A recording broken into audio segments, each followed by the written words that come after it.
Telugu Desam Janasena Bharatiya Janata party పొత్తుల విషయంలో మొదట్లో కొన్ని ప్రతిబంధకాలు ఉన్నాయి.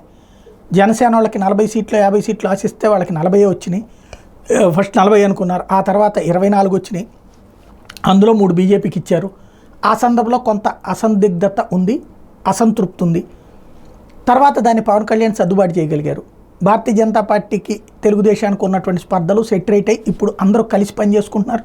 నరేంద్ర మోడీ వచ్చిన తర్వాత మరింత ఊపు వచ్చింది.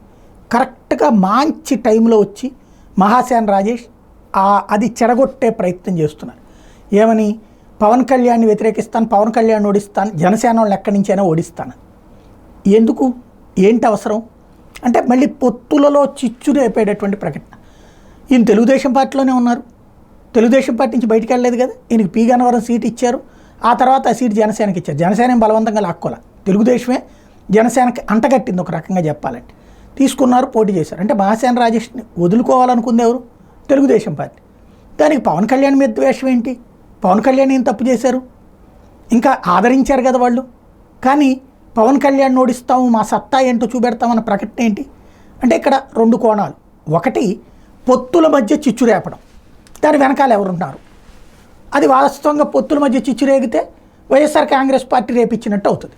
అప్పుడు వైసీపీ తరఫున అతను పనిచేసినట్టు అవుతుంది.